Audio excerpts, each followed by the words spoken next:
Well, I probably don't have to tell anybody around these parts that the Spurs have won 5 championships. But the best one to me? Well, there's nothing like the first, especially when nobody saw it coming.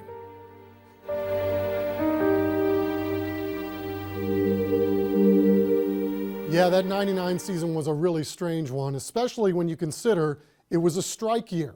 The season actually started in February, and the Spurs got off to a horrible start, 6-8.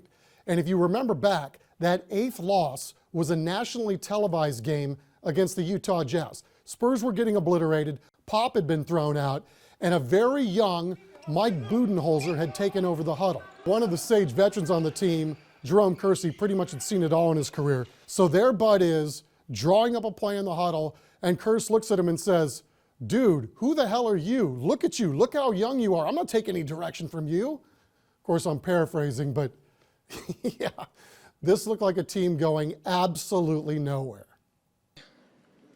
It was an upset last night, was it not? Yeah, they won the game. I mean, next question. Well, there seemed to be a buzz at the time with the local media that maybe Pop's job was in danger, but I remember distinctly after the slow start cornering Peter Holt, the Spurs owner, in the parking lot over at UIW after our practice, and I asked him point blank, "Is Pop safe? Is he okay?" And Peter looked me straight in the eye and said, "Yeah, he's safe. He's all right." So I don't know if that really was the case, but either way, something happened after that Utah loss because the Spurs went on to win 30 of 36 games. And on most nights, they were blowing out teams too. The reality is the players sucked. We didn't play. You understand? Pop continued to put the same X and O's on the floor, the same defense, but we had to take it upon ourselves to do something about it. We had to put all that together, and it just took some time to do it. The talent was there, but we had to do that at the offensive end. At the defensive end, it was a totally new defensive philosophy for 4 or 5 guys. And luckily, ownership gave us the time to do it without saying, you coaches, you're out of here, or you players, you're traded. So it worked out. That year totally flew by. We were short-staffed at the time here at Max Sports. So from February until the end of June, I had like 6 days off the entire season. So between games and practices, I was down there pretty much every single day. And that's another reason why this championship run stands out to me as much as anything I've covered in my entire life. So until then, let's kick it back to you now in the studio. Remember, that 99 season, the NBA crammed in a 50-game schedule after the lockout. So there were several times that they had teams playing on back-to-back-to-back nights. So whomever came out of this would really have to not only be physically strong, but probably even more so mentally. I remember we had the final 3 games over on the WB, which is now the CW. So essentially, I would be doing sideline for the last 3 games of the season, and the Spurs needed to win all 3 of those games in order to have home court throughout the entire playoffs. And I will be darned if the Spurs didn't win every single one of those. You know, you can't just put 7 new guys on a team and expect to win it, you know, but the way that we've grown from the beginning of the season to now, I mean, it's been, you know, with the veterans that we have, and this is the first team for me. I mean, I know I don't have to go out there every night and do everything. You know, seeing Iceman, seeing Johnny Moore, and that's who the guys I want to win it for, the guys who laid the pavement, James Silas also, the guys who laid the pavement down for giving me an opportunity to play with this team. Now the playoffs were a lot like the regular season too. The Spurs wrecked all 3 of their Western Conference playoff opponents.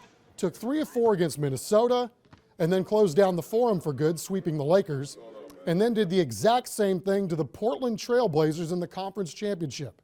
I was lucky enough to be in the locker room in that closeout game 4 in Portland, and there were a couple things that I remember vividly. One, doing a 30-minute post-game show 30 minutes after we got out of the locker room in the pouring rain, and also David Robinson doing interviews with everybody on the planet except ESPN. Earlier in the year, ESPN did a hatchet job piece on David, essentially calling him soft, maybe too soft to ever win a championship. And so Dave said, "I'm not doing any interviews with you." And I don't think he ever forgot that.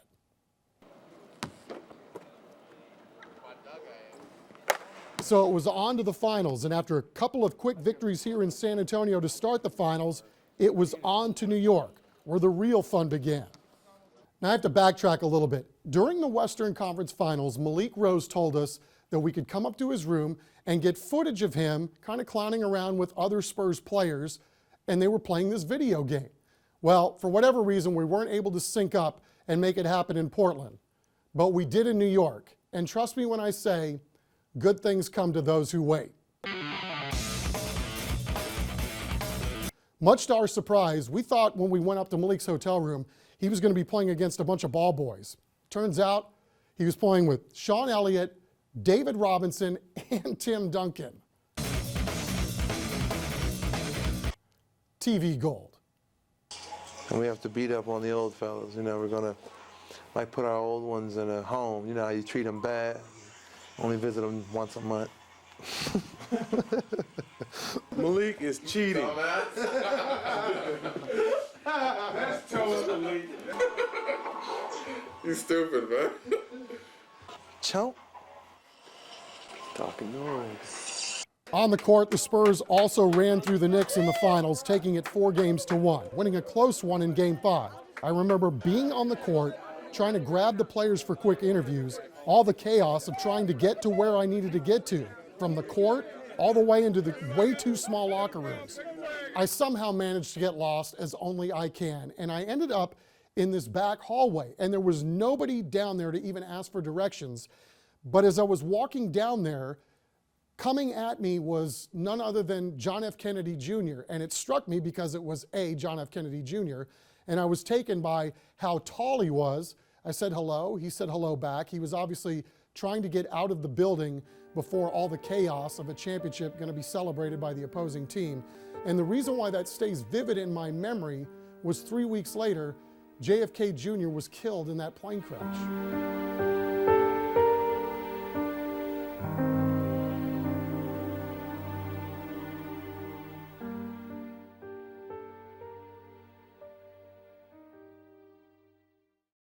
Feels great. Really happy for the guys, and I'm just lucky to have such a group. Avery, Sean Elliott, they all deserve it. So in the wee hours of the morning after that championship, we walked out into the streets of New York, and I remember it hitting me like a ton of bricks.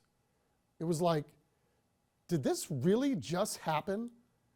Indeed it did, but we really didn't know what to make of it, and it took a while for it all to set in. We were walking in the streets of New York. We stopped at a little corner store, grocery market type place, and we got a 12-pack of beer.